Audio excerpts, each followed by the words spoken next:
Thank you for joining me on this week's meditation. While I was thinking about what to talk about, my thoughts drifted to January. It's a dark month. The lights are brightened up November and Christmas have died, and the fireworks have flown and the Christmas lights are packed away. As I thought about it, I realised I really don't like January. Then began to think about the reasons why I don't like January. It's because it's so dark. And I don't think I'm alone in those thoughts. I think a lot of us find January such a long month, and maybe you feel the same way. We all struggle in the dark months. Why? Because we crave the light. We need the light for our health and well-being, and we are made to be drawn to light. Light attracts us and strengthens us. And as I was thinking the difference between dark and light, I realised that the Bible is full of references to light. And I'm going to share three different passages that talk about light. And the first one is John chapter 8, verse 12. When Jesus spoke again to the people, he said, "I am the light of the world. Whoever follows me will never walk in darkness, but will have the light of life." In this dark month, reflect on what Jesus is saying about himself. He is the light. He's the light that strengthens. He's our health and well-being.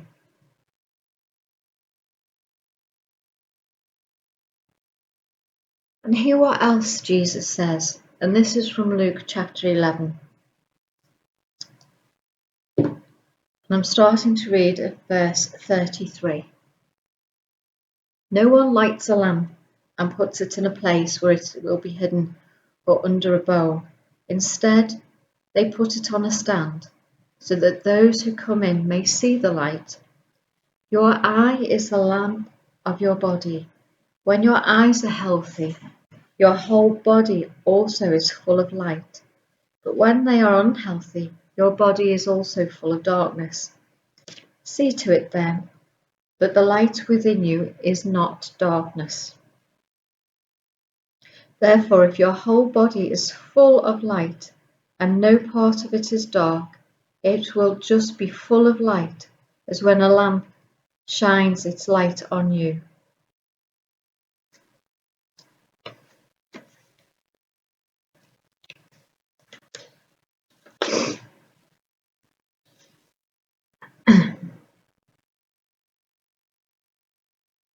So I want us to think about the difference between light and darkness. And Jesus talks a lot about light and a lot about darkness. And in this dark month, we feel what these dark months do to us emotionally, and how much better we feel when we know that spring is on the horizon. But when it comes to the Christian life and the spiritual health, Jesus uses a lot of terminology about light and dark. And in those two verses that we've just looked at, Jesus says that he is the light of life, and then talks about, in the second passage we looked at about Luke, is about what light actually does to us. So light is also about seeing and what you absorb. Jesus talks about what you see, what your eyes see, what you look at. It either brings more light to your soul or more darkness to your soul. So light is about seeing and what you absorb. And if we think about it, plants must absorb light to survive. In John 8 verse 12, Jesus says he is the light. To remain well, we need to look to Jesus. This is for our own good well-being and good health as a Christian and what we believe, and it brings a wholeness to our whole inner being. And for us to maintain this, Jesus, as plants absorb light, Jesus saying he's the light, so we need to absorb Jesus' teachings to remain healthy. Because if we learn and live by Jesus' teachings, the darkness will be driven out, just as when you turn on a lamp and the darkness is pushed back. So Jesus is referring to himself as light, Jesus is referring to himself as life, and Jesus is saying, I am a way for you to remain healthy, but it depends on what we focus on. So for us to remain healthy, we need to focus on Jesus' teachings and absorb Jesus' teachings. So in this month of darkness, knowing how we all feel light deprived, think about your Christian life in relation to that. Do you feel that perhaps your absorption of Jesus' teaching is a struggle, or has been a struggle? Or perhaps you feel, maybe I haven't concentrated so much on what Jesus is saying to me. But Jesus says, if you absorb his teaching, he's your light. You will absorb his light, his teachings, and you will remain healthy, and your well-being will improve. And as you dwell in that light, as you switch on a lamp, the darkness will be pushed back. And I'm going to share the last passage, Ephesians 5. But everything exposed by the light becomes visible, and everything that is illuminated becomes a light.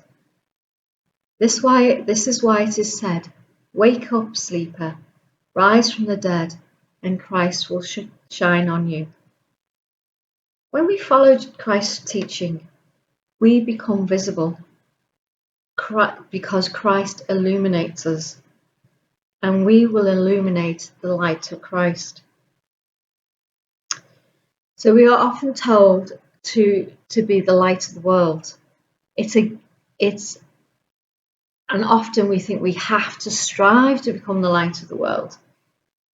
But if we dwell on Jesus' teachings, here it says, where everything exposed to the light, Christ, becomes visible, and everything that is illuminated becomes a light. So the more we dwell on Christ, the more we are exposed to Christ, the more we illuminate the light.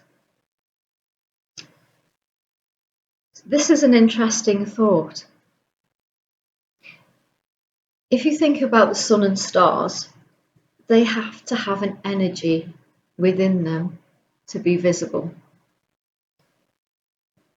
So where we gain our energy and our impetus for life comes from Christ, and the more we remain and rely on him, the more that we will be visible as Christians.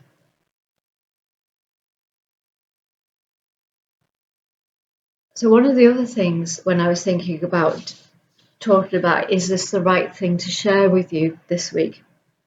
I was washing dishes and the radio was on, and a song came on the radio, which is Katy Perry's Fireworks song. And I started to concentrate on the lyrics. And I'm just going to read those lyrics to you.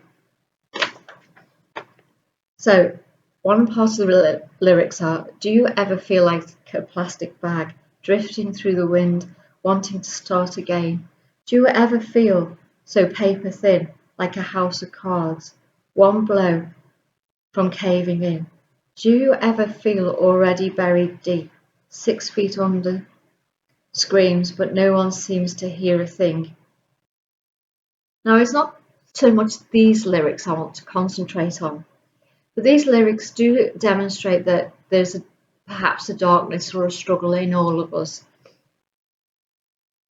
She then goes on to say, do you know there's still a chance for you because there's a spark in you? Now, Katy Perry's lyrics are very much on self. But I do want to think about this verse that she says, because there's a spark in you. So if you are a Christian, there is a spark in you. It's the spark of Christ, and He's the light that illuminates. And her next lines are, because there's a spark in you, you just got to ignite the light and let it shine. So in the secular world, there is a thing about light and darkness. And Jesus says that He is the light of the world. We are created to be drawn to the light. We need the light for our well-being. So, as January draws to an end, and we're still feeling under the umbrella of dark, long days, and even darker, long nights, think about the light that resides in you, which is Christ. And the more you dwell in Christ, the more of that light will illuminate who we are, and you will be seen, and people will see the light of Christ in you. So, unlike Katy Perry, I would say, because the spark of Christ is in you, you've just got to ignite and let it shine. So thank you for being with me as I've shared these thoughts. These are only thoughts. The passages are so much deeper than the few little things that I've highlighted or thought about. And maybe if you can think about these as the week goes on, they'll feed you individually for where you are at. But thank you, and I hope to speak to you again. Thank you very much. Bye.